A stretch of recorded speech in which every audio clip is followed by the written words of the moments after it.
Hello everyone, I am Mr. Bell. I know many of you enjoy listening to these videos as you fall asleep.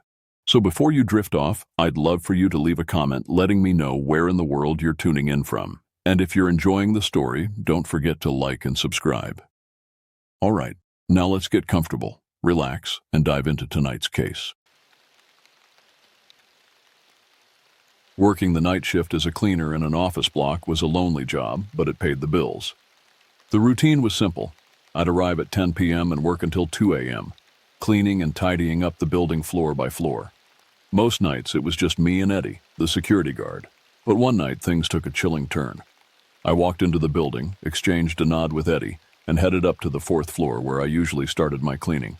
It was quiet as always, the only sound being the faint hum of the office equipment in the rooms. I began my work emptying trash cans and wiping down desks. As I moved down to the 3rd floor, I couldn't shake the feeling that something was off. It wasn't the usual sense of isolation, it was something more unsettling. I glanced back and saw a man in the distance, a stranger, following me down the hallway. My heart started to race as I quickened my pace, trying to convince myself that it was just a late-night worker or a visitor who had lost their way. But I couldn't ignore the gnawing feeling of unease. I didn't recognize the man, and he didn't look like an employee. I reached the end of the hallway and turned into a room, pretending to focus on my cleaning tasks while keeping an eye on the man's reflection in the window. He was getting closer, his footsteps echoing in the quiet hallway. Panic surged through me as I realized he was heading right for the room I was in. I wanted to call out for Eddie, but fear had paralyzed my voice. All I could do was watch as the man entered the room. He was tall, with a scruffy beard, and his eyes held an unsettling intensity. He didn't say a word. He just stared at me. Finally, I managed to stammer out, "Can I help you? Are you lost?" The man's lips curled into a chilling smile, and he replied in a low, gravelly voice, "Lost? No, I'm right where I need to be." My heart pounded in my chest as I fumbled for my phone, my trembling fingers dialing Eddie's number. I knew I needed help, and I hoped he would pick up quickly. But there was no answer from the security guard. The stranger continued to approach me, his gaze never leaving mine. I backed away, my heart in my throat, and tried to make a break for the door. But before I could reach it, the man lunged at me, his hands outstretched. I screamed, my voice piercing the silence of the office block, and struggled to fend him off. We grappled in the dimly lit room, knocking over cleaning supplies and furniture in our frantic struggle. I could feel the man's strength, and it terrified me. Just when I thought I couldn't fight him off any longer, I heard the sound of footsteps running down the hallway. It was Eddie, the security guard, finally responding to my call for help. He burst into the room and, with a strength I hadn't expected, managed to restrain the intruder. The police arrived shortly after, and they arrested the man. Eddie later explained that he had been patrolling the upper floors and had heard my scream. If he hadn't arrived when he did, I shudder to think what might have happened. The man was taken away by the police, but he never offered any explanation for his presence in the office block that night. I never found out who he was or what he had intended to do. It was a chilling encounter that left me scarred and terrified to work alone at night ever again. To this day, I can't help but wonder what might have happened if Eddie hadn't come to my rescue.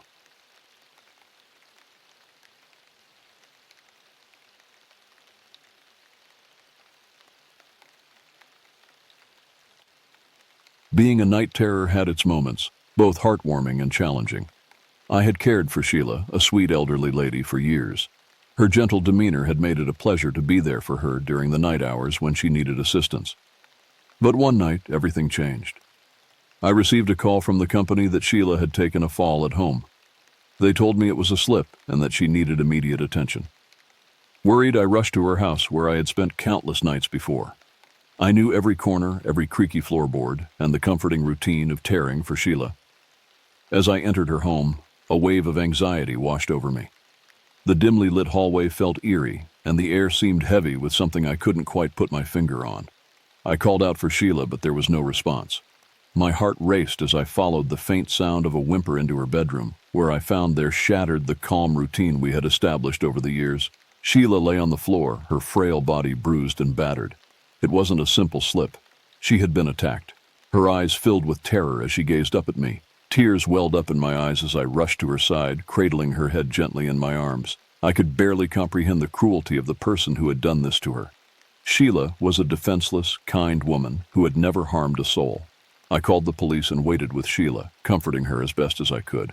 She was in shock, unable to speak coherently about what had happened. I knew I had to stay strong for her to be her advocate in this horrifying situation. The police arrived, and they began their investigation, asking me questions about Sheila and anyone who might have had a motive to harm her. But the truth was, I couldn't think of anyone who would want to hurt her. She had no enemies, only friends and family who loved her dearly. As the hours passed, the feeling of unease in the house intensified. I couldn't shake the sensation that we were being watched, that the attacker might still be nearby. The police assured me that they were doing everything they could to find the person responsible, but that did little to ease my fears. Days turned into weeks, and Sheila slowly began to recover from her physical injuries. But emotionally, she was a shadow of her former self. The trauma of the attack had left deep scars, and she became withdrawn, haunted by the memory of that horrifying night. The police investigation led to dead ends, and it seemed like the attacker had vanished without a trace. The uncertainty of not knowing who had hurt Sheila or why weighed heavily on me. I couldn't help but feel like I had failed to protect her. Despite the trauma, Sheila remained in her home, determined to regain her independence. I continued to care for her, but every night was filled with dread, wondering if the attacker would return. I installed security measures and kept a vigilant watch over her. Years passed, and Sheila eventually passed away peacefully in her sleep. I had stayed with her until the end, a loyal friend and caregiver, but the mystery of the attack remained unsolved.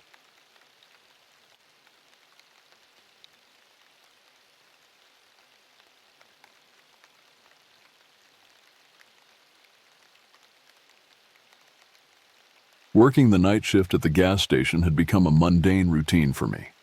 Most nights were quiet, with only a few trucks passing through. But one night, everything changed, and I found myself in a nightmare that I'll never forget. It was a chilly and moonless night when a beat-up old sedan pulled into the gas station. Two men stepped out, and something about their appearance immediately sent a shiver down my spine. They were unkempt, their clothes tattered and stained. Their eyes darted around nervously as they approached the counter.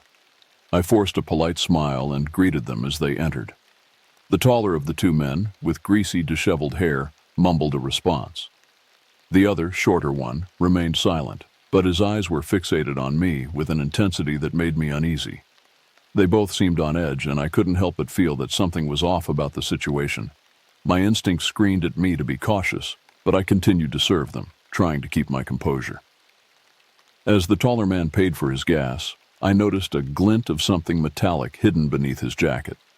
It looked like the handle of a knife, and my heart skipped a beat. Panic surged through me as I realized that I might be in danger. I watched them closely as they moved to the side, seemingly engrossed in hushed conversation. Dare ice never left me, and the feeling of being scrutinized intensified.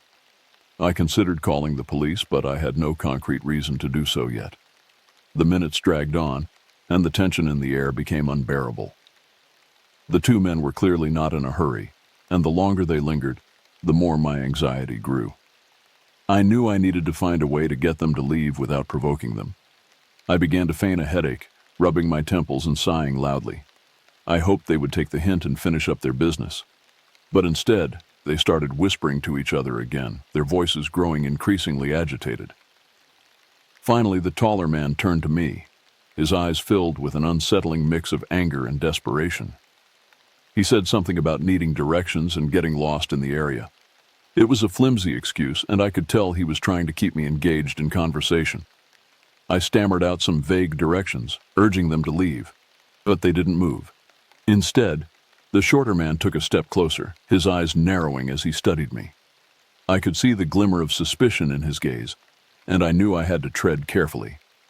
Just as the situation seemed on the verge of escalating, the sound of a car engine approaching the gas station filled the air. Headlights flooded the parking lot, revealing another customer pulling in to refuel. The two men exchanged a panicked glance and abruptly left, their car tires screeching as they sped away. Relief washed over me as I watched them go, but my heart still raced with fear. I immediately called the police and reported the strange encounter, providing them with a description of the men and their vehicle. The police arrived soon after and took my statement. They assured me that they would investigate the incident and patrol the area more frequently. But despite their reassurances, I couldn't shake the feeling that those two men had brought something sinister with them that night. For weeks, I was haunted by the encounter, constantly looking over my shoulder and fearing the return of the strange men. I never found out who they were or what they had wanted, but I knew one thing for sure. That night had forever changed the way I viewed the night shift at the gas station. The mundane had turned into a nightmare, and the memory of those two men would stay with me.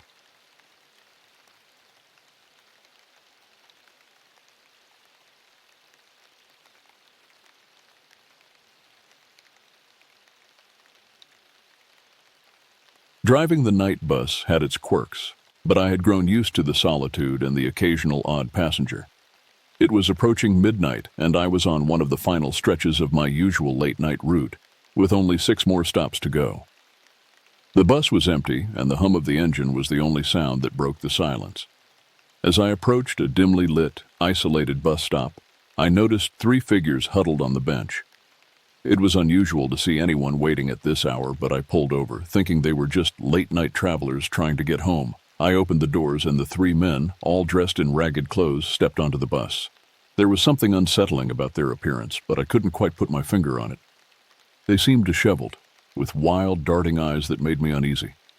Without a word, they made their way to the back of the bus, sitting in the last row. I tapped my eye on them through the rearview mirror as I continued on the route. The atmosphere on the bus had shifted, and a sense of foreboding hung in the air. I tried to push aside my unease, chalking it up to late-night fatigue. But something about those 3 men gnawed at me. They whispered among themselves, and I couldn't make out their words, but their hushed tones sent shivers down my spine. As I pulled up to the next stop, a feeling of dread washed over me. I had a gut instinct that something was very wrong. I watched in the rearview mirror as one of the men got up from his seat and moved toward the front of the bus. He approached the fare box and stood there, not saying a word. I swallowed hard, my heart pounding in my chest. The other 2 men remained in their seats, their eyes locked onto me with an unsettling intensity. I cleared my throat and asked, "Where are you headed?" The man at the fare box didn't respond. Instead, he pulled out a knife, its blade glinting in the dim light of the bus. Panic surged through me as I realized the gravity of the situation. These men weren't passengers. They had other intentions. I knew I had to act fast. Without hesitation, I slammed my foot on the gas pedal and lurched the bus forward, sending the man stumbling backward. His 2 companions shouted in anger as the bus roared to life. But I didn't stop. The road ahead stretched out in darkness, and I sped toward the next stop, praying that someone would be waiting there. My hands were trembling on the steering wheel as I tried to maintain control of the bus. As I pulled up to the next stop, I saw a lone figure waiting. I slammed on the brakes and the bus screeched to a halt. Without waiting for the doors to fully open, I shouted, "Get on, quick!" The passenger, a young woman, looked bewildered but didn't hesitate. She jumped onto the bus just as the 3 men from the back lunged forward, their faces contorted with rage. I slammed the door shut, leaving the men outside, shouting and pounding on the bus. The woman and I locked eyes, both of us terrified by what had just transpired. I drove her to the next stop, where she could safely exit and then continue on my route. My heart was still pounding, and the memory of those 3 men would haunt me for the rest of my days. I reported the incident to the authorities, but the men were never found. The police told me that they had likely been planning something sinister, and I had narrowly escaped a chilling encounter that could have ended in tragedy. From that night on, I drove the night bus with a constant sense of unease, always watching the rear-view mirror, afraid that those 3 men might return.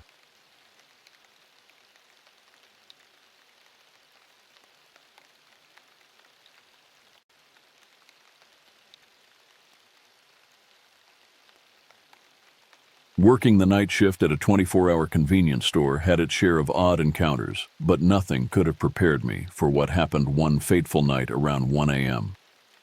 The store was dimly lit, with only a few customers passing through. The quiet hum of the refrigerators filled the air as I idly scanned the aisles for any misplaced items. That's when I saw him, a tall man in his late 40s, wearing a dark overcoat and a hat pulled low over his eyes. He moved through the store slowly, his footsteps echoing in the silence. There was something about him that set off alarm bells in my head, but I couldn't quite put my finger on it. As he browsed the shelves, I kept a watchful eye on him from behind the counter. He would pick up items, inspect them, and then put them back in a meticulous and deliberate manner. It was as if he were searching for something, but he didn't seem to be interested in actually buying anything. The minutes ticked by, and the tension in the store grew. I felt a growing sense of unease as the man continued to roam the aisles, occasionally glancing in my direction. His eyes, obscured by the shadow of his hat, seemed to bore into me with an intensity that sent shivers down my spine. I tried to shake off my unease, reminding myself that I was just being paranoid. Maybe he was just an eccentric customer with peculiar shopping habits. But then he did something that sent a chill coursing through my veins. The man suddenly stopped in front of one of the store's security cameras, the one that provided a clear view of the counter where I was stationed. He reached up and, with deliberate slowness, adjusted the angle of the camera, tilting it away from me. My heart raced as I watched him tamper with the surveillance equipment. It was a blatant and sinister act, and there was no mistaking his intent. Panic welled up inside me, and I knew I needed to act fast. I picked up the phone and pretended to make a call to the police, hoping that the man would catch on and leave, but he didn't budge. Instead, he continued to stare at me with those unnerving eyes, a malevolent grin tugging at the corners of his lips. My hands were trembling as I hung up the phone. I needed help, and I needed it fast. I reached for the store's panic button, hidden discreetly beneath the counter, and pressed it without hesitation. An alarm blared throughout the store, echoing off the walls. The man's grin faltered for a moment as the shrill sound pierced the air, but he didn't make a move to leave. Instead, he reached into his coat pocket and pulled out a small object that glinted menacingly in the dim light. It was a knife. Fear coursed through me as I realized the gravity of the situation. I was trapped behind the counter, defenseless, and the man with the knife was slowly making his way toward me. His footsteps were measured and deliberate, each one bringing him closer to where I stood. I knew I had to act fast, so I grabbed the nearest object I could find, a heavy flashlight, and held it tightly in my trembling hands. The man was only a few feet away now, his eyes locked onto mine with a chilling determination. In that moment, I did something I never thought I was capable of. With a surge of adrenaline-fueled strength, I swung the flashlight with all my might, aiming for the man's head. The impact sent him staggering backward, and the knife clattered to the floor. I didn't waste a second. I sprinted to the exit and burst out of the store, gasping for breath. The sound of approaching sirens filled the night air as the police arrived, responding to the panic button alarm. They apprehended the man, who was now bleeding from a gash on his forehead. As they led him away in handcuffs, I watched with a mix of relief and disbelief. I had survived a chilling encounter that had felt like a nightmare come to life. The man's intentions were unclear, but his actions had left an indelible mark on me, a haunting reminder that danger could lurk in the most ordinary of places, even a 24-hour convenience store in the dead of night.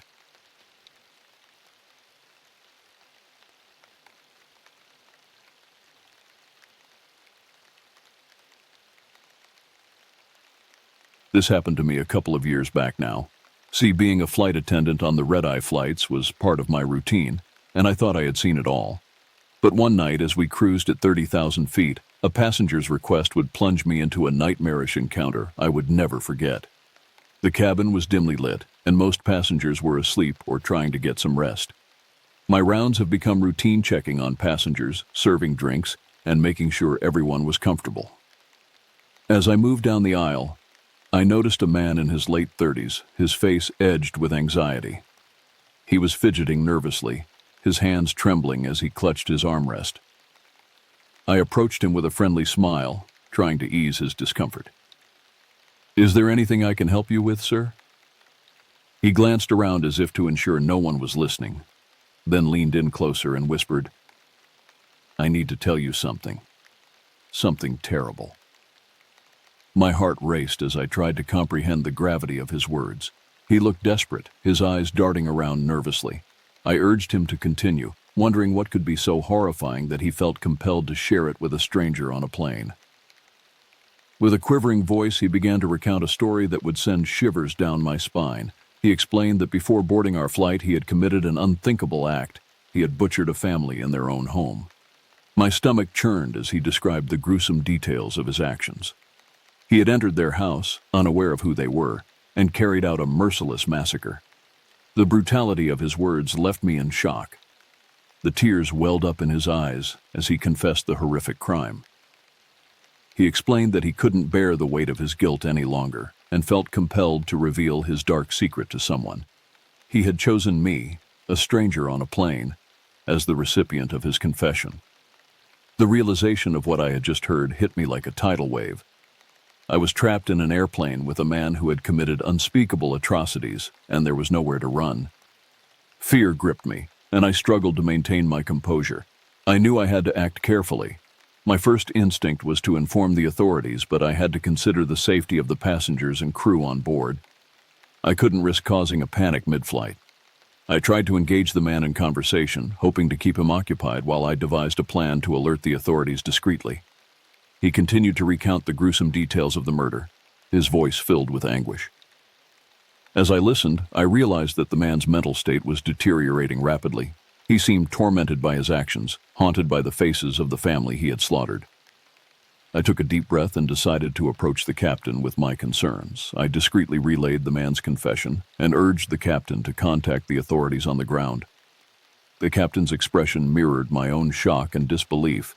With the plane still in flight, we had to proceed cautiously. The authorities were alerted, and they assured us that they would be waiting to apprehend the man upon our arrival.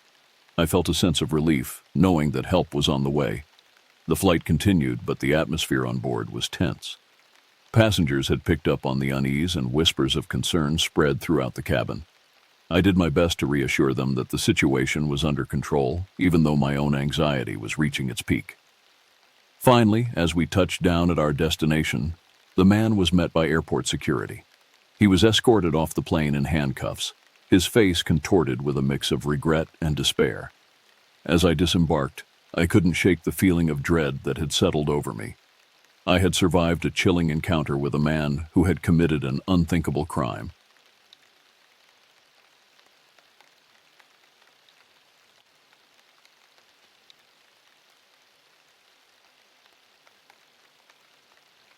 I used to work the night shift at a call center that dealt with customers seeking assistance with their telecommunications products.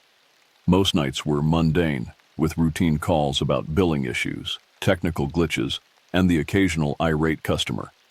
But one fateful night, I received a call that would shatter the monotony and haunt me forever. The clock had just struck midnight, and I was settling into my dimly lit cubicle, surrounded by the arm of computers and the occasional ring of incoming calls. I slipped on my headset, preparing for another long night of customer service. As I answered the next call, I greeted the customer with the usual script. But there was something off about this caller's voice, a sinister undertone that sent a chill down my spine. The caller identified themselves as Mr. Johnson and claimed to be experiencing issues with their home phone line. As I began to troubleshoot, Mr. Johnson's tone grew increasingly disturbing. He started sharing unsettling stories about his neighbors, the Andersons, who lived just a few houses down from him. With each word, Mr. Johnson's voice boosted malice. He described in gruesome detail how he had been tormenting the Andersons for weeks. He spoke of late-night break-ins, strange occurrences around their home, and a series of anonymous threats. I was stunned, unable to comprehend the darkness unfolding on the other end of the line.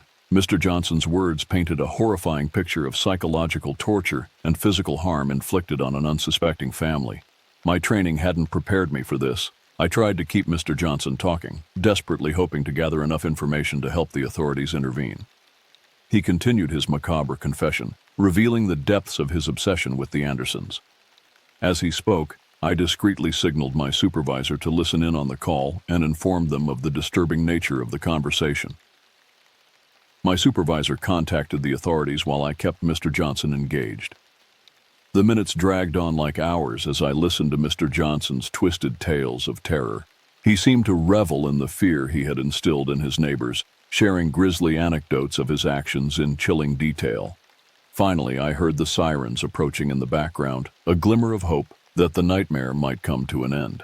I continued to talk to Mr. Johnson, trying to keep him on the line until the police arrived. When the officers finally arrived at Mr. Johnson's residence, they apprehended him, ending his reign of terror over the Andersons. I felt a mix of relief and horror as the call came to an end. The next morning, news of Mr. Johnson's arrest and the horrifying ordeal he had inflicted on his neighbors spread like wildfire. The Andersons had endured unimaginable suffering, and the entire community was left shaken. In the days that followed, I couldn't shake the feeling of dread that had settled over me. The call center, once a place of routine and monotony, had become the backdrop for a real-life horror story. I couldn't help but wonder how many other sinister secrets lurked behind the seemingly ordinary calls that came through our lines. The encounter with Mr. Johnson haunted me long after that night, a grim reminder of the darkness that could lurk within the human soul. It was a chilling experience that I would never forget, a nightmarish journey into the depths of a disturbed mind.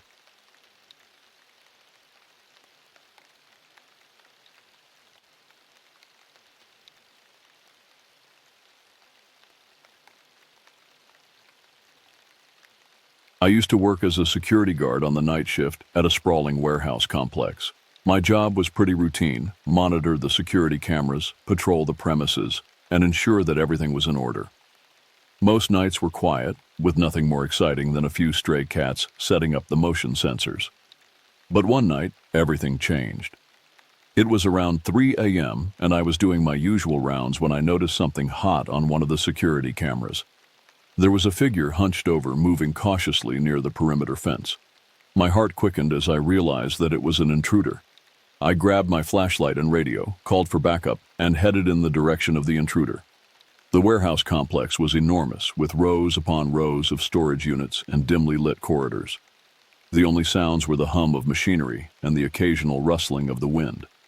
As I approached the area where I had seen the intruder, a sense of unease washed over me. It was too quiet, too still. The hairs on the back of my neck stood on end as I rounded a corner and came face to face with the intruder. He was a tall man, wearing dark clothing and a mask that concealed most of his face. In his hand, he held a crowbar, a menacing tool that sent a shiver down my spine. We locked eyes for a split second, and in that moment, I could see the malice in his gaze. Without hesitation, the intruder lunged at me with the crowbar raised high.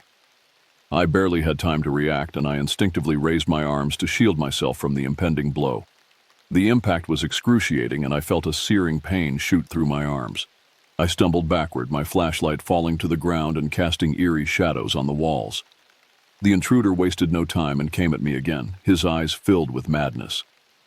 I knew I had to fight back to protect myself in the warehouse. With all the strength I could muster, I swung my radio at the intruder, making contact with his shoulder. He grunted in pain, momentarily stunned. It was my chance to escape, to call for help, but my injuries made it difficult to move quickly. I staggered down the nearest corridor, my vision blurred from the pain. I could hear the intruder pursuing me, his footsteps echoing in the darkness. Panic gripped me as I fumbled to radio for backup, desperately trying to relay my location and the threat I was facing. As I rounded another corner, I spotted a maintenance room with a heavy metal door. I limped inside, my heart pounding, and locked the door behind me. The intruder banged on the door, his violent threats and obscenities echoing in the confined space. I knew I couldn't stay hidden forever, and my injuries were getting worse by the second. I could feel blood seeping from my arms, my vision fading in and out. My radio crackled to life as backup arrived, their voices a lifeline in the midst of this nightmare. The intruder continued to pound on the door, but the sound of approaching sirens grew louder. The police had arrived, and I could hear them shouting at the intruder to surrender. The standoff continued for agonizing minutes until the sound of handcuffs clicking into place signaled the intruder's arrest. I was rushed to the hospital where my injuries were treated. It turned out that my quick thinking and the arrival of backup had saved my life that night. The intruder, a man with a long history of criminal activity, was apprehended and taken into custody. In the days that followed, I couldn't shake the terror of that night. The encounter had left me physically and emotionally scarred, a constant reminder of the dangers that lurked in the darkness. The warehouse had lost its sense of security, and every shadow seemed to conceal a potential threat. I eventually left my job as a security guard, unable to overcome the trauma of that chilling encounter.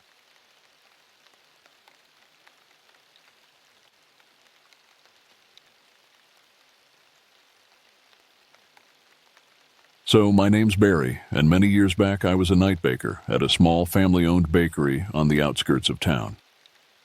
The night shift was quiet, and I enjoyed the solitude and the comforting scent of freshly baked bread that filled the air.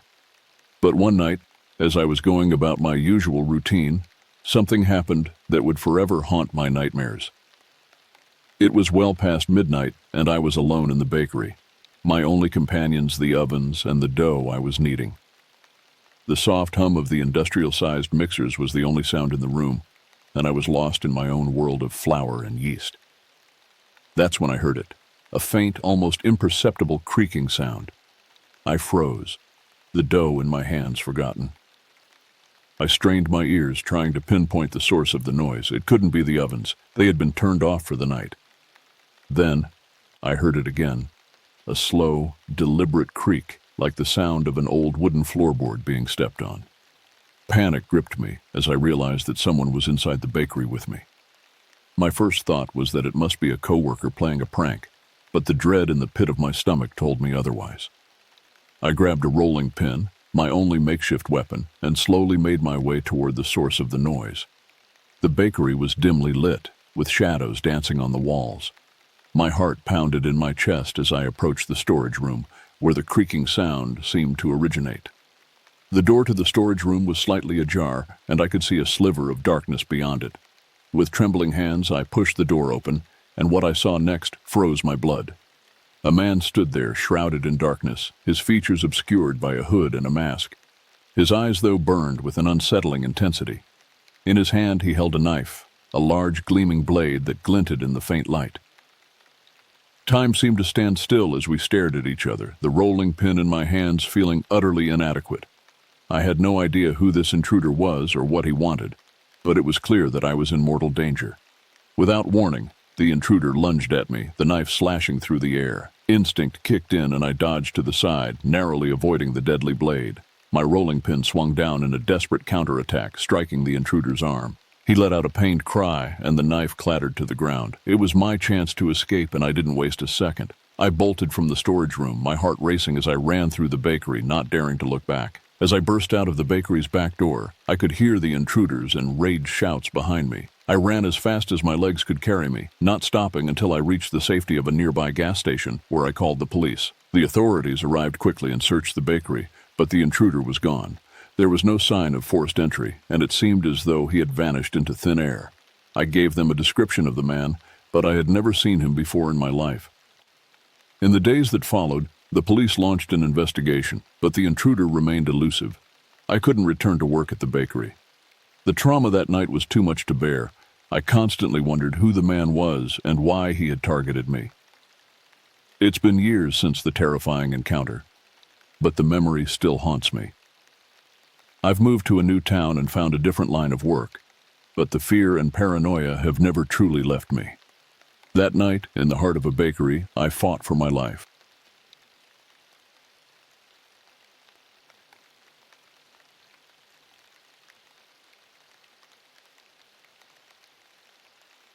I used to work the night shift at a local diner in a quiet neighborhood. The diner was a cozy place, frequented by regulars who came for late-night coffee and comfort food. My shift typically ended at 1 a.m., and I enjoyed the peacefulness of the night as I walked home. But one night, that peacefulness would shatter into a nightmare I could never forget. As I stepped out of the diner's back entrance, I noticed the street was unusually empty. The usual hum of activity had been replaced by an eerie stillness. I tightened my grip on my bag and quickened my pace, eager to get home. Just a few steps from the diner, I sensed movement behind me. Two shadowy figures emerged from the darkness, their faces obscured by the dim streetlights. Panic surged through me as I realized I was now alone, and these men were approaching me with purpose. Without thinking, I broke into a run, my heart pounding in my chest. I could hear their heavy footsteps behind me growing louder with each passing second. Fear propelled me forward, and I sprinted down the dimly lit streets, desperate to escape my pursuers. The men's voices rang out, taunting me with menacing threats. I could feel their presence closing in, and it was clear they were not going to give up easily. My mind raced, trying to figure out where to go for safety. My apartment was still a few blocks away, and the thought of leading these strangers to my door was unthinkable. I veered off the main road, hoping to lose them in the maze of residential streets. My breath came in ragged gasps as I darted through alleyways and across darkened parks. I could hear the men behind me, their footsteps relentless. My phone was in my pocket, but I dared not call the police just yet. I needed a plan, an escape route. I spotted a convenience store up ahead, its bright fluorescent lights, a beacon of hope. As I burst through the doors, I shouted to the clerk for help, desperately explaining the situation. The kind clerk immediately called the police while guiding me into a back room. I crouched there, trembling and terrified as the minutes crawled by. The police arrived swiftly, and I listened anxiously to their conversation with the clerk through the thin walls. They arrested the two men, who had a history of violent offenses. My heart was still pounding as I gave my statement to the police, recounting the terrifying chase through the deserted streets. The officers assured me that I had done the right thing, and they were relieved to have caught the men before they could harm me. They offered to escort me home, and I accepted their protection, grateful for their presence. That night forever changed me.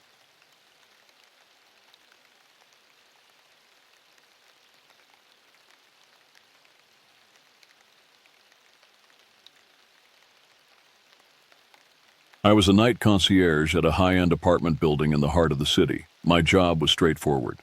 Keep an eye on the front desk, handle the occasional resident request, and ensure the building was secure. Most nights, the job was uneventful, and I enjoyed the solitude. One frigid winter night, the building was eerily quiet, the kind of silence that made every creak and rustle seem magnified. It was close to midnight, and I was scrolling through my phone while I heard it, a soft but distinct tapping on the glass door leading to the lobby. I glanced up, my heart pounding, and saw a figure standing outside in the darkness. The stranger was bundled up in a heavy coat, their face obscured by a scarf and a beanie pulled low over their eyes. My first thought was that it was a resident who had locked themselves out, and I got up to let them in. But as I approached the door, unease settled in.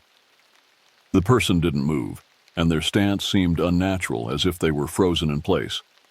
I pressed the intercom button and asked if they needed assistance. No response. I repeated my question, but the stranger just continued to stand there, tapping their gloved fingers rhythmically against the glass. The sound of the tapping grew louder, more insistent, and it sent shivers down my spine. I decided to call the police, explaining the situation and the odd behavior of the person outside. The dispatcher assured me they would send a patrol car, and I felt a sense of relief. As I hung up the phone, I returned my gaze to the figure outside. That's when I noticed something chilling. Their eyes were fixed on me, not the door. It was as if they were studying me, and a feeling of dread washed over me. Minutes felt like hours as I waited for the police to arrive. The tapping continued, each tap more deliberate than the last. I contemplated locking myself in the security office, but I couldn't tear my eyes away from the figure. When the police finally arrived, they approached the stranger cautiously. I watched from the safety of the lobby as they tried to engage in conversation, but the person remained silent, their eyes never leaving me. With a sudden, jerky movement, the stranger turned and walked away, disappearing into the night. The police searched the area, but found no trace of them. I was left with a profound sense of unease, unable to shake the feeling of being watched. I couldn't explain the stranger's bizarre behavior, and it haunted my thoughts long after the incident. In the following weeks, I became hypervigilant during my night shifts, constantly checking security cameras and double-checking the locks. I never saw the mysterious person again, but the memory of that chilling encounter continued to torment me.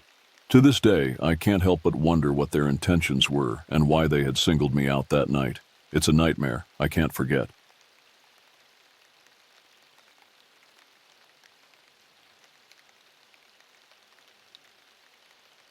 Working was always a drag at the old hotel that had seen better days. The pay was meager, but it was a job, and I'd seen my fair share of eccentric guests. One particular night, however, stands out as the most chilling encounter I've ever had.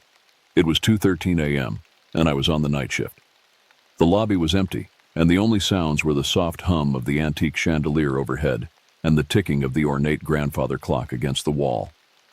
I was flipping through a magazine to pass the time when the phone at the front desk rang, jolting me from my reverie. I answered it, and a guest from the third floor spoke in a hushed, urgent tone.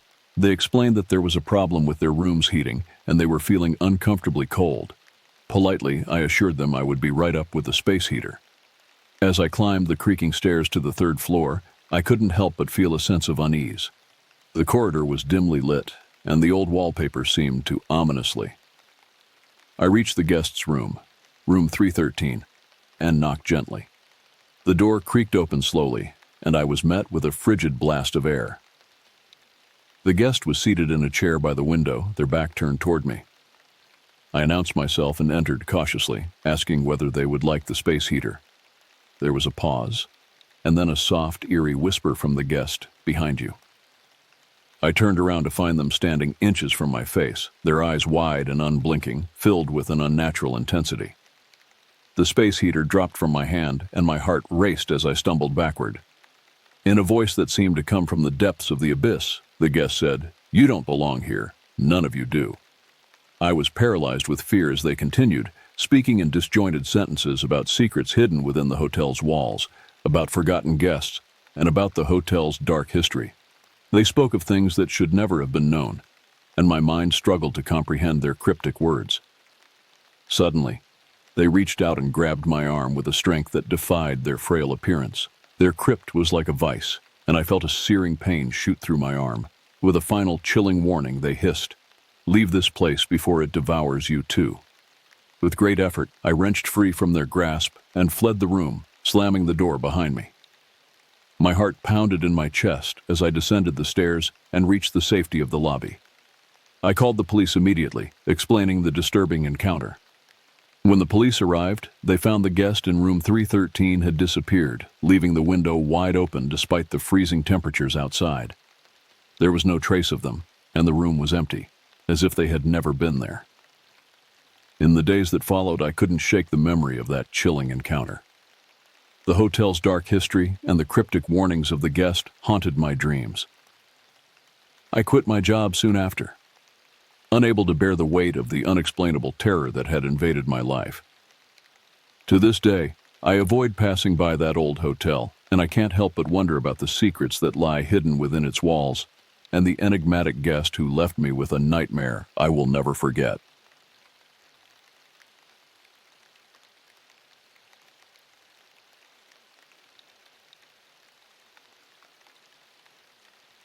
I've been a taxi driver for years, and I've always loved my job, especially the night shifts. There's a certain tranquility to the city at night, the empty streets, and the occasional lone passenger looking for a ride home.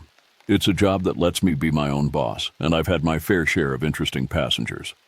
But one night, I picked up a customer who would make me question everything. It was around 2 a.m., and I was cruising through the quiet streets, scanning for potential fares. The radio played softly in the background as I waited for the dispatch to come through with a call. That's when I got it, a request from a customer named Mr. Smith asking for a pickup in a dimly lit alleyway. I pulled into the alley and found a man standing there, his face partially obscured by the shadows cast by the flickering streetlight. He climbed into the back seat without saying a word, and I noticed he was wearing a long, dark overcoat that seemed out of place for the mild weather. I greeted him with a friendly, "Good evening, sir. Where can I take you tonight?" He didn't respond immediately, and the silence grew uncomfortably long. I stole a glance at him through the rearview mirror, and that's when I noticed something odd. His eyes.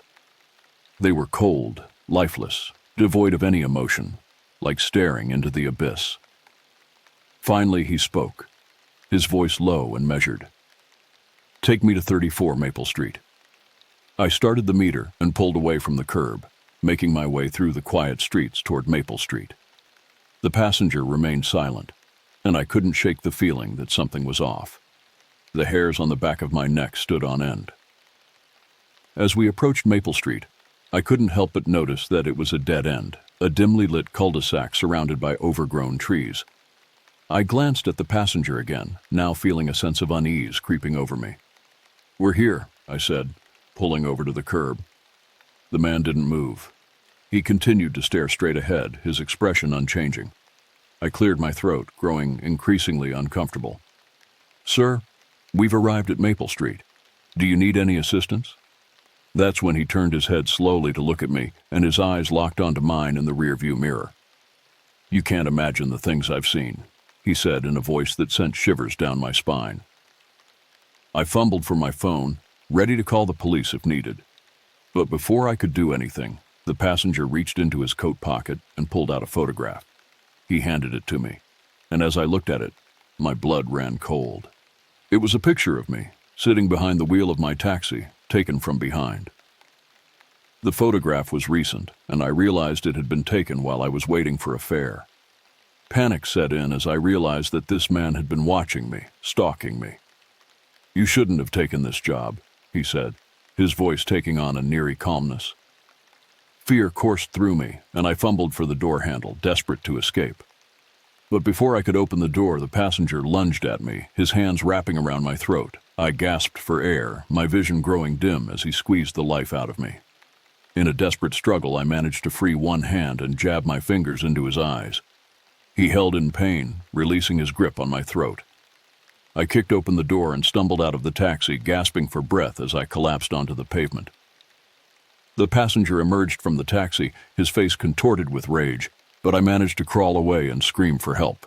Residents of a nearby house heard my cries and rushed to my aid, scaring the assailant away. The police arrived shortly after and launched a search for the man, but he vanished into the night, leaving me shaken and traumatized. The photograph he had shown me served as a grim reminder that there are dark forces lurking in the shadows, and that some passengers can turn a routine job into a nightmare beyond imagination. From that day on, I couldn't shake the feeling that he was still out there, watching, waiting, and that my life would never be the same again.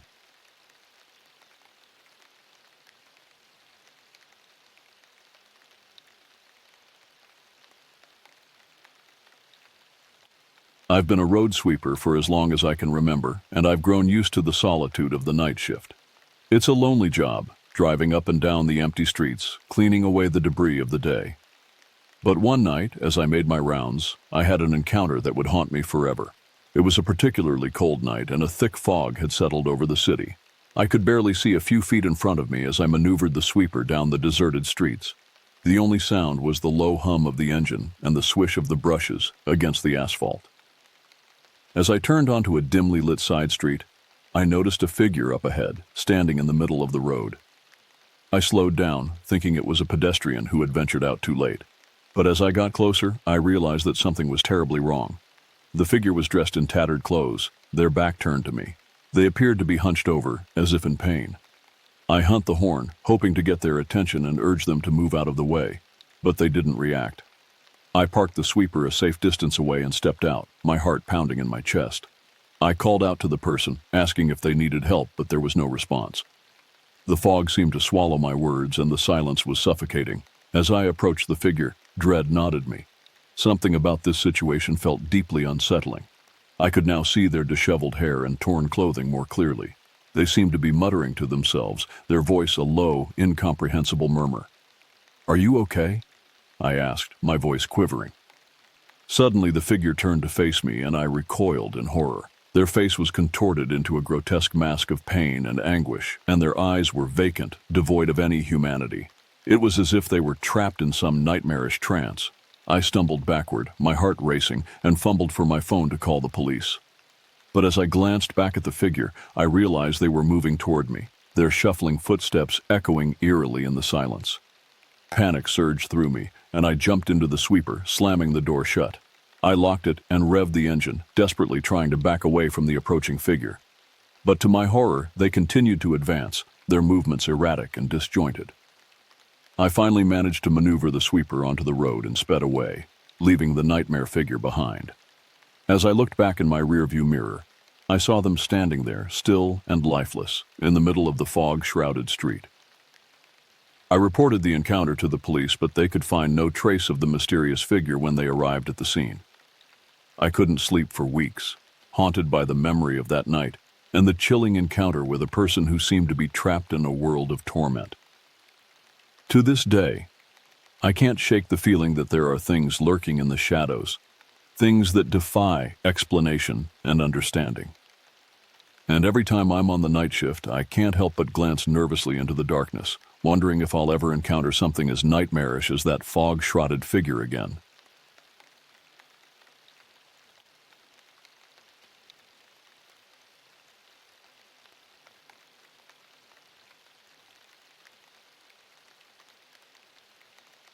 I used to work the night shift as a pharmacy technician, and I can tell you that it's usually a quiet and uneventful job.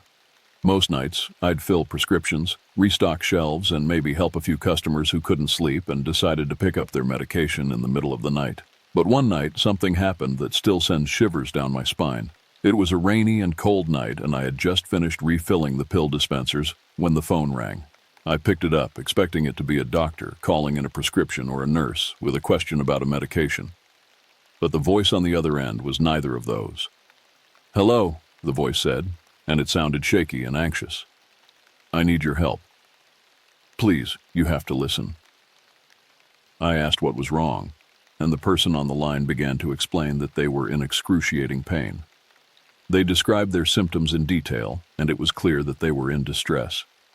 They begged me for advice on what to take or do to alleviate the pain. I explained that I couldn't diagnose over the phone and that they should consider calling 911 or visiting the nearest emergency room. But they refused, saying they couldn't leave their house, which was miles away from the hospital. As the conversation continued, I began to feel a growing sense of unease. The person's descriptions of their pain were becoming more and more extreme, and their voice seemed to change, becoming almost inhuman. It was as if they were trying to mimic human suffering, but failing miserably. I glanced at the clock and realized it was close to 3 a.m. I was alone in the pharmacy, and the feeling of isolation added to my discomfort. I tried to stay calm and professional, but the person on the other end of the line was relentless, insisting that I help them. They started to make strange, disjointed statements. They claimed that they knew where I lived, that they were watching me, and that they could see me right at that moment. Panic surged through me, and I hung up the phone, my heart pounding. I tried to shake off the unsettling call, convincing myself that it was just a prank or a disturbed individual seeking attention. But as I turned to go back to my work, I froze in my tracks. A chill ran down my spine as I saw a figure standing outside the pharmacy window. It was dark outside, but the figure was illuminated by the dim glow of the streetlights. They were wearing tattered clothes, and their face was obscured by a hood. My mind raced as I realized that this person matched the description the caller had given earlier. I fumbled to call the police, all the while keeping an eye on the figure outside. But as I looked away for just a moment to dial 911, they disappeared into the night. The police arrived soon after, but there was no sign of the mysterious figure. They took a report and assured me that they would patrol the area. I went home that morning shaken and unable to shake the feeling of being watched. In the days that followed, I couldn't help but wonder if the unsettling call and the appearance of the hooded figure were connected. I tried to put it behind me and continue with my job, but the fear lingered. I never received another call from that person, and I never saw the hooded figure again. But the memory of that night and the chilling encounter still haunts me. I'll never know who they were or what their intentions were, but I can't help but feel that I narrowly escaped something truly terrifying that night.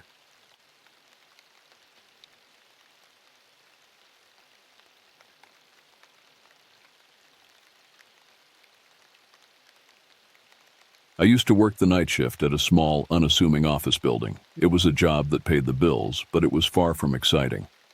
Most nights were routine, with little more than the arm of fluorescent lights and the steady drone of the photocopier to keep me company. But one night, everything changed, and I found myself in the midst of a chilling encounter that would haunt me forever. It was around 2 a.m., and I was hunched over my desk, trying to stay awake. My eyelids felt heavy, and I longed for the first rays of dawn to signal the end of my shift. That's when I heard it, a soft, almost imperceptible whisper coming from the hallway just outside my office. I strained my ears to listen, convinced it was just my imagination playing tricks on me. But then I heard it again, this time more distinct. It was a voice, low and raspy, muttering words I couldn't quite make out. My heart began to race as I realized that I was not alone in the building. My first instinct was to call security, but the phone on my desk was dead. Panic set in as I contemplated my options. I could stay in my office and hope that whoever was out there would go away, or I could venture into the hallway and confront the intruder. Summoning every ounce of courage, I crept toward the door and cautiously peered out into the dimly lit corridor. My office was at the end of a long hallway, and the source of the whispers seemed to be coming from further down. I couldn't see anyone, but the sound was unmistakable. As I moved closer, the words being whispered became clearer. It was a disjointed, eerie monologue filled with strange references and unsettling threats. I couldn't make sense of it, but the tone of the voice sent shivers down my spine. It was a voice filled with malevolence and intent. I knew I had to do something, so I mustered all my courage and began to walk cautiously down the hallway, my heart pounding in my chest. The closer I got, the more the words began to form a coherent sentence, and I realized with horror that they were directed at me. The voice was saying things that no one should have known, details about my life, my family, and my deepest fears.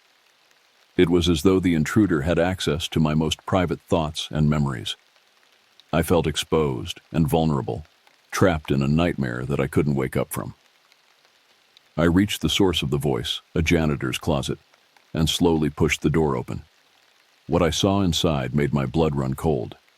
There, huddled in the corner, was a disheveled figure, their eyes wild with madness.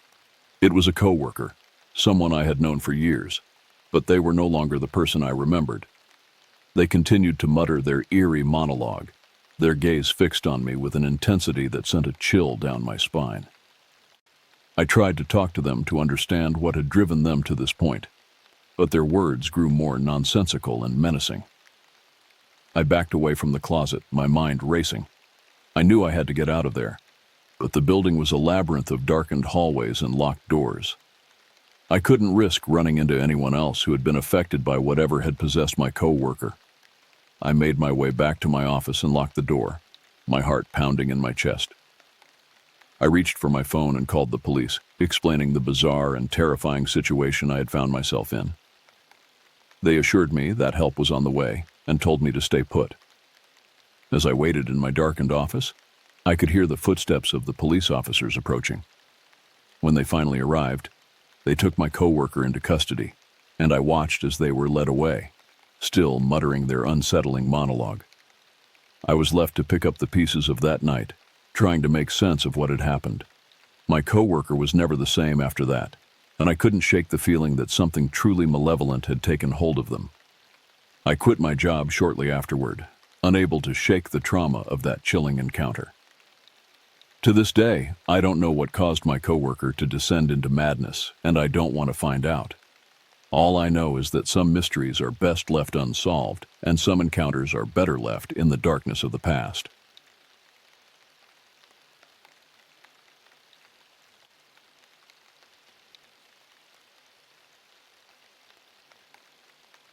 Delivering dairy products to homes and businesses in the quiet suburban neighborhood where I grew up. It was a peaceful job, and I enjoyed the solitude of the early morning hours when most of the world was still asleep. But one fateful morning, as the clock struck just past 4 a.m., I stumbled upon an encounter that would haunt my nightmares for the rest of my life. It was a typical morning, or so I thought. The streets were shrouded in darkness, and the only sounds were the soft hum of my delivery truck and the occasional chirping of crickets. I had a routine route, and I knew it like the back of my hand. Everything seemed ordinary until I reached the Sullivans. As I approached their driveway, I noticed something strange at the door that I knew should have been securely shut was ajar. I couldn't help but feel a sense of unease as I parked my truck and approached the house with caution. The soft glow of a porch light cast eerie shadows on the front steps, and I could hear faint, muffled noises coming from inside. It was as if there were whispers in the darkness, voices I couldn't quite make out. My heart began to race, and I couldn't shake the feeling that something was terribly wrong. I crept closer to the open door, my footsteps barely making a sound on the wooden porch. The voices grew louder, and I could now distinguish the frantic, hushed tones of a man and a woman. Fear not of my insides, as I considered the possibility of an intruder or a domestic dispute. Summoning all my courage, I peered through the narrow opening of the door, and what I saw froze me in my tracks. The Sullivans, a seemingly ordinary couple who had been part of my route for years, were standing in the dimly lit living room. But they were now alone. A tall figure loomed over them, shrouded in darkness. The intruder's face was obscured, but I could see the glint of a knife in their hand, its blade catching the faint light. The man and woman were pleading for their lives, their voices trembling with terror. I knew I had to act, to call for help, to do something.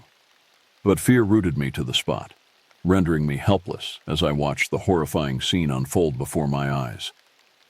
The intruder raised a knife, and I knew I couldn't bear to witness what would come next. Just as the blade descended, a blood-curdling scream pierced the air, and the world seemed to slow down. It was the Sullivans' young daughter who I hadn't noticed until that moment. Her scream jolted me into action, and I fumbled for my phone, dialing 911 with trembling hands. The dispatcher answered, and I frantically whispered the details of the nightmare I was witnessing.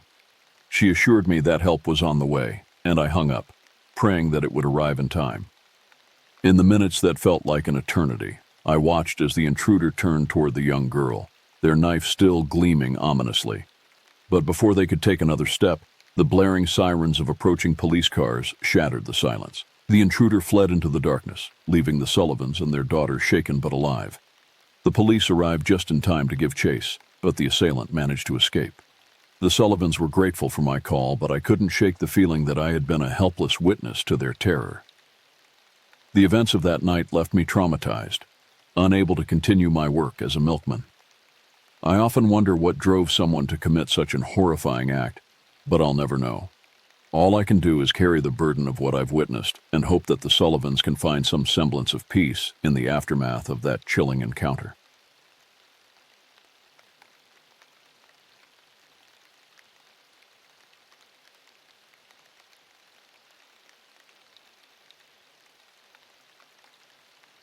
I used to work the night shift as a PAT tester, which meant my job was to ensure that electrical equipment in offices and factories was safe to use. It was a quiet gig, and I usually enjoyed the solitude of the late-night hours when most people were tucked away in their beds. But one particular night would forever haunt my memories. I had just started my shift, making my way through a dimly lit office building filled with rows of desks and dormant computers. The only source of light was the faint glow of the exit signs, casting eerie shadows that danced across the cubicles. My job was mundane, checking cables, sockets, and appliances one by one. As I made my rounds through the building, I couldn't shake the feeling that I was being watched. It was a subtle unease, but it made the hairs on the back of my neck stand on end. I dismissed it as paranoia at first, but that unease only grew as the night wore on. Around 2 a.m., I entered a secluded corner of the building, where the office space transitioned into a storage area filled with cardboard boxes and old furniture. It was here that I saw a man hunched over in the shadows, his silhouette barely discernible. Startled, I asked if he worked there, but he didn't respond. Instead, he just stared at me with eyes that seemed devoid of any humanity. A chill ran down my spine as I continued to test the electrical equipment, desperately trying to ignore the unsettling presence in the room. My heart raced, and my hands trembled as I carried on with my work. The man didn't move, but his unbroken gaze never left me. It felt as though he was drilling into my very soul with his cold, emotionless eyes. After what felt like an eternity, I finally finished my rounds in that area and made my way back to the main office space. The sense of relief was palpable, but I couldn't shake the feeling that I had encountered something profoundly disturbing. As the night progressed, I encountered the man several more times, always in the darkest corners of the building. Each time he remained silent and unmoving, his presence becoming increasingly unnerving. I considered leaving and calling the authorities, but I couldn't abandon my job without concrete evidence of wrongdoing. Around 4 a.m., as I tested an appliance in a remote hallway, I heard a whisper behind me. I turned to see the man. Standing just inches away, his face contorted into a twisted grin. My heart pounded in my chest as he spoke, his words laced with malice. "You shouldn't have come here," he hissed, and then he lunged at me with a sudden ferocity that caught me off guard. I stumbled backward, crashing into a pile of equipment, and scrambled to my feet, desperate to escape. I sprinted through the darkened hallways, my breath ragged and my mind racing. The man pursued me, his laughter echoing in the empty corridors. The panic fueled my movements as I desperately searched for a way out. I reached the building's entrance and burst through the doors into the cool night air. Gasping for breath, I called the police, explaining the chilling encounter and the man who had pursued me. They arrived quickly and scoured the building but found no trace of the man. To this day, I have no idea who that man was or what he intended to do to me. All I know is that my life was forever altered by that night shift and the terror I experienced in the presence of that cruel and enigmatic stranger.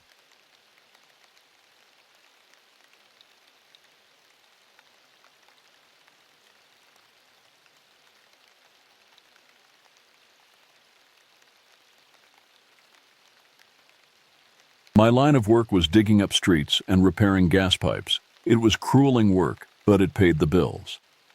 One chilly night, I was on the job with my crew, a group of 5 dedicated workers, all bundled up in reflective gear. The orange cones and flashing signs marked our presence on the desolate road as we dug away, the dull thud of our shovels echoing in the quiet of the night. It was around midnight when I heard the distant hum of a car engine approaching. It wasn't unusual for the occasional car to pass by even at this hour, as some folks preferred driving at night to avoid traffic. This car, however, struck me as odd. It was an old sedan, its headlights piercing the darkness. It slowed down as it approached our worksite, and I could see the silhouette of the driver behind the wheel. The car continued past us, and I thought nothing more of it until a few moments later, when I heard the unmistakable sound of brakes screeching. The sedan had stopped, and its reverse lights flickered on. I exchanged puzzled glances with my crewmates as the car backed up toward us. The driver's side window rolled down, revealing a man inside. He looked disheveled, his face etched with deep lines of weariness. His eyes, however, were sharp and intense, locking onto me as though he could see into my very soul. It sent shivers down my spine. The man leaned out of the window, his voice low and eerie. "You're digging in the wrong place," he said, his words carrying a weight of foreboding that was impossible to ignore. Confused and more than a little unnerved, I replied, "We have the work orders and permits, sir. We're in the right spot." The man's expression darkened and he shook his head slowly. "No, you don't understand. You're taking in the wrong place. You need to stop." My crewmates and I exchanged alarmed glances. The situation was bizarre and unsettling. We had a job to do, and this man's cryptic warnings were causing tension to mount. But something about his demeanor made it difficult to dismiss him entirely. As if sensing our hesitation, the man's tone grew more urgent. "I've seen things, terrible things, bury beneath this road. You have to stop before it's too late." I was torn between duty and the eerie feeling that this man knew something we didn't. Before I could respond, he pulled away from the window and sped off into the night, leaving us in a cloud of dust. We continued working, but the encounter had cast a shadow over the night. The man's warning lingered in our minds, and unease settled in like a thick fog. We couldn't shake the feeling that something was deeply wrong with our task. Hours later, as the first rays of dawn broke over the horizon, we finally finished the job. But the sense of dread that had taken hold of us remained. We packed up our equipment, and I couldn't help but glance down at the freshly dug trench. What had the man meant? What had he seen? To this day, I still wonder about the chilling encounter on that desolate road and the cryptic warning that had accompanied it. It was a night shift I would never forget, a nightmare that unfolded under the cold glow of streetlights, leaving me with a sense of unease that lingers to this very day.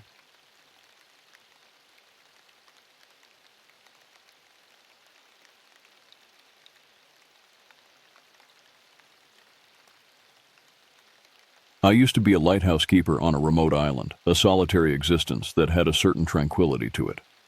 My job was simple: keep the lighthouse running, ensure the light never faltered, and maintain the logs. It was a life of routine and solitude, and I had grown accustomed to it over the years. One cold, moonless night, as I sat in the lantern loom, scanning the vast expanse of the dark ocean, something caught my eye.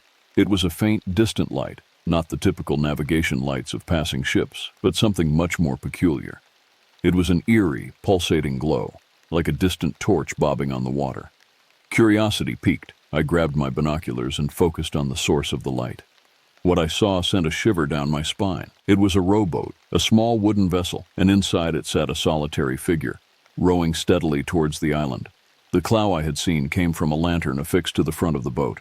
As the rowboat drew nearer, I could make out the silhouette of the person inside. It was a man, hunched over the oars, his movements mechanical and unceasing. There was something unsettling about the way he rowed, his actions devoid of fatigue or hesitation. I knew it was highly unusual for anyone to approach the island at this hour, especially in such a rudimentary vessel. My instincts told me to alert the authorities, but the island's communication equipment was outdated and unreliable. I was effectively on my own. The rowboat eventually reached the shore, and I watched as the man disembarked. He was tall, dressed in tattered clothing that clung to his emaciated frame. His face was obscured by the shadows of the night, making it impossible to discern his features. I couldn't understand why anyone would venture to the island in the dead of night, especially in such a strange manner. My heart pounded in my chest as I realized I would have to confront this mysterious visitor. I descended from the lighthouse and made my way down to the shore. The man stood there, unmoving, his lantern casting eerie, flickering shadows. I called out to him, asking if he needed assistance or if he was lost. He turned slowly toward me, and in the dim light, I could see his face. His eyes were hollow, devoid of emotion or recognition. It was as though he were a shell of a man, his gaze fixed on some distant point beyond me. I approached cautiously, feeling a sense of foreboding wash over me. As I drew closer, I noticed something clutched in his bony hand, a weathered photograph. It was worn and faded, but the image was clear enough. It was a picture of me, standing beside the lighthouse. Fear gripped me, and I took a step back. How could he possibly have a photograph of me? I had never seen this man before in my life. He spoke, his voice a dry whisper that sent shivers down my spine. "You were supposed to be here." I stammered, struggling to find words. "Who are you? What do you want?" The man continued to stare at the photograph, his eyes unblinking. "I was supposed to be here, but I was lost for so long." His words made no sense, and a sense of dread washed over me. I had no idea who this man was or what he was talking about. Suddenly he looked up at me, his eyes locking onto mine with an intensity that sent a chill down my spine. "You were supposed to be here, but you left me behind." Before I could react, he lunged toward me, his fingers grasping for my throat. I fought back, pushing him away with all my strength, but he was relentless. It was as though he possessed an otherworldly strength. We tumbled to the ground, locked in a desperate struggle. I could feel his cold, bony fingers tightening around my throat, cutting off my air supply. Panic surged through me, and I knew I had to break free. Summoning every ounce of strength, I managed to push him off me, and I scrambled to my feet. Gasping for air, I looked down at the man who lay motionless on the ground. He was still clutching the old photograph, his grip now slack. I wasted no time. I rushed back to the lighthouse, locked the door, and barricaded myself inside. I desperately tried to radio for help, but the ancient equipment was as uncooperative as ever. For the remainder of the night, I sat in the lantern room, my heart racing, my mind filled with questions and fear. Who was that man, and what had he meant by saying I had left him behind? As dawn broke and the first rays of sunlight pierced the horizon, I ventured back down to the shore. The robot was still there, but the man was gone. There was no sign of him anywhere. I reported the incident to the authorities, but they could find no trace of the mysterious visitor. It was as though he had vanished into thin air. To this day, I can't shake the feeling of dread that encounter left me with. I don't know who that man was or what he wanted, but the memory of his cult, lifeless eyes, and his cryptic words haunts me. It was a night I will never forget.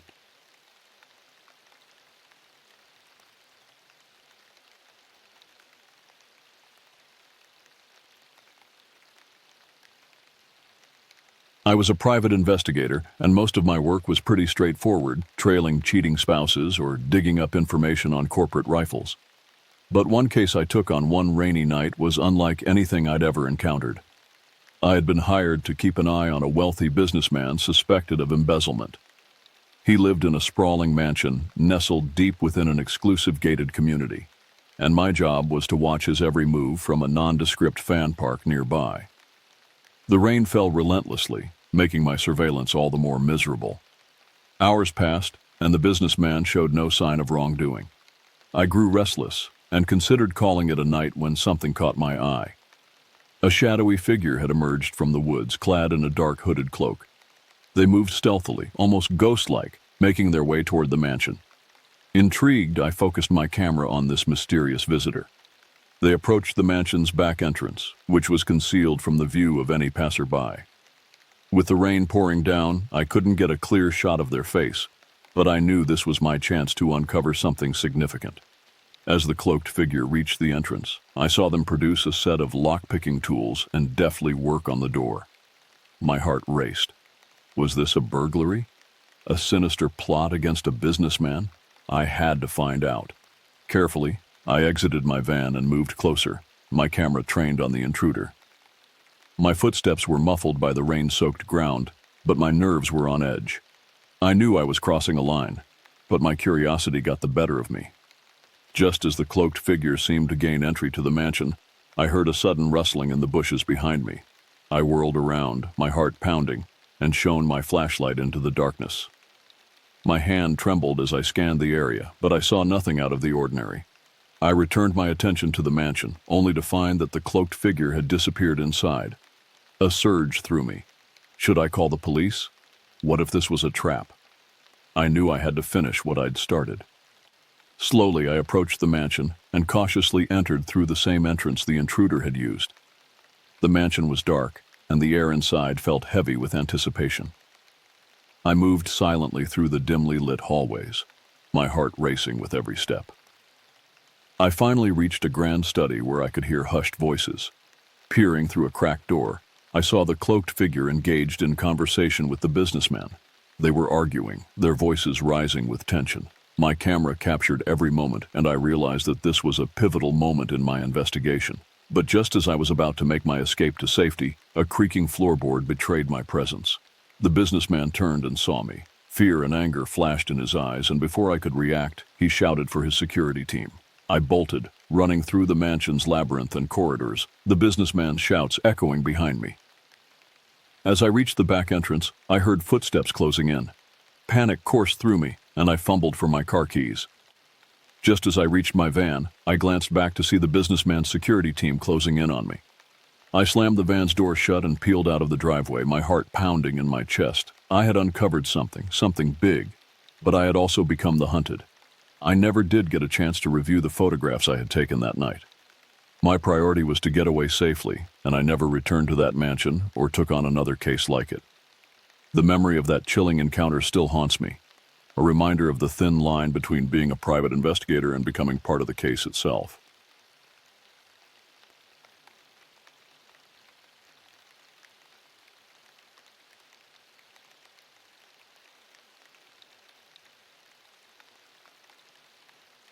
A few years back, I used to be a long-haul trucker, crisscrossing the country's highways during the graveyard shift. Nights on the road were eerie, especially when you're all alone and your only company is the hum of the engine and the endless stretch of asphalt under your headlights. But nothing could have prepared me for the chilling encounter I had one fateful night. It was a particularly dark and stormy night. The Cairo rain seemed to fall in torrents, making visibility nearly impossible.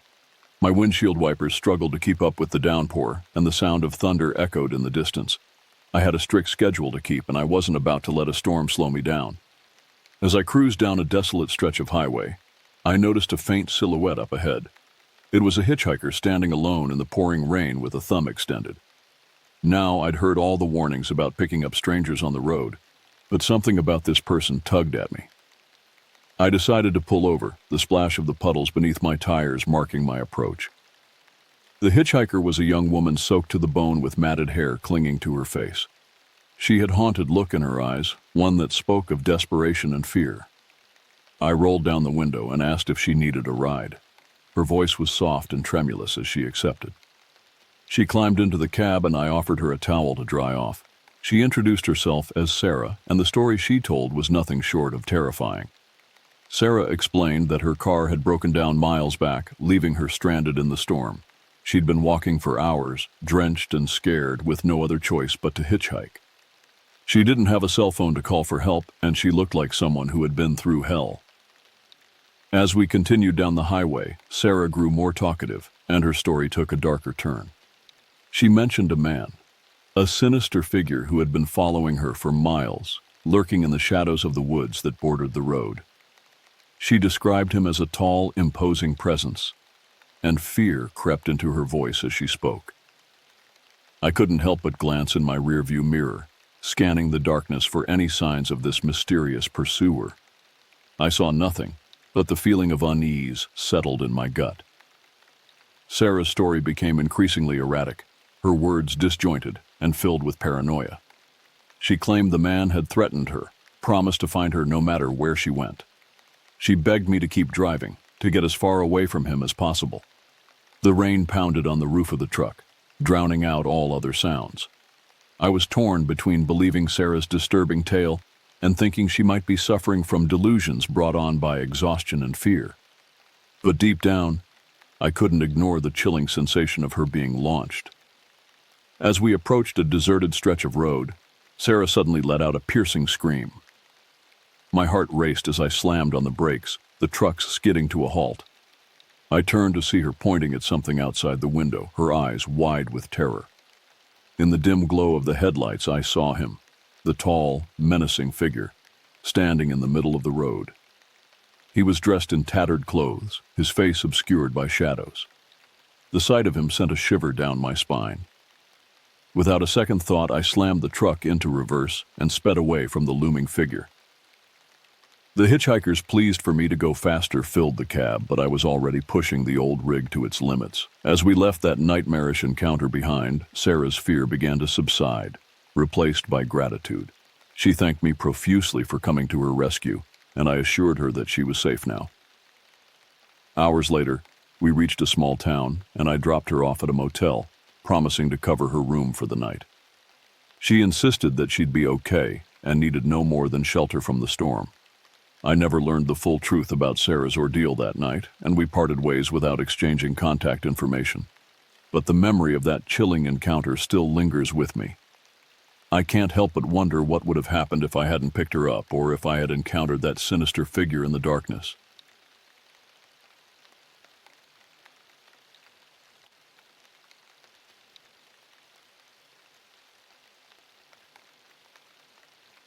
Working as a night sewer inspector in the heart of the city was never glamorous. My job involved crawling through tight, dimly lit underground tunnels, navigating a labyrinth of pipes and filth. It was a lonely and eerie existence, made even more unsettling by the strange encounter I had one night. It was past midnight when I descended into the depths of the city's sewer system. The flickering fluorescent lights provided little comfort as I trudged through the muck and waste. The air was thick with the punch and stench of sewage, and every sound seemed to echo endlessly through the tunnels. As I made my way deeper into the maze of pipes, I began to hear something unusual, a faint, rhythmic tapping sound. It was out of place in the otherwise desolate sewer, and it sent a shiver down my spine. I followed the noise, my flashlight cutting through the darkness, and soon I discovered its source. There, in a narrow alcove, I found a mateship shelter constructed from cardboard boxes and discarded debris. And inside this grim shelter was a person huddled in the dim light. I couldn't make out much about them at first, just the silhouette of a human figure. "Hey, what are you doing down here?" I called out, my voice trembling. The figure didn't respond, and my unease grew. I cautiously approached, revealing the face of a middle-aged man with wild, unkempt hair and a long, ragged beard. His eyes, wide and unblinking, seemed to reflect a dim light like a trapped animal. I live here," he mumbled, his voice quivering. My heart pounded in my chest. People didn't live in the sewers. The man's appearance was hauntingly tragic, his clothes tattered and filthy, his skin covered in sores and grime. I asked him how he had ended up here, and he began to ramble incoherently. He mentioned losing his job, his home, and his family. He spoke of a downward spiral that had led him to this wretched existence beneath the city. I felt a mixture of pity and fear as I listened to his disjointed tale. I couldn't leave him down here, but I couldn't bring him with me either. My job was to inspect, not to play social worker. With a heavy heart, I left him a bottle of water and some protein bars, promising to notify the authorities and get him help. As I turned to leave, he grabbed my arm with surprising strength, his eyes suddenly sharp and intense. "You can't tell anyone about me," he hissed, his grip tightening. "I won't go back." I tried to pull away, but his grip was relentless. Panic surged through me as I realized the gravity of the situation. The man was unhinged, desperate, incapable of anything. In that dim underground chamber, I had a chilling encounter that left me shaking to my core. I managed to break free from his grasp, leaving him behind in the foul depths of the sewer. I fled the tunnels, my heart pounding, vowing never to return. I did report the encounter to the authorities, but I never learned what became of the man. It haunted my thoughts, and I couldn't shake the feeling that I had left him to suffer in the darkness. The city's underbelly held secrets and horrors I couldn't fathom, and that night I had stumbled upon one of its most disturbing mysteries.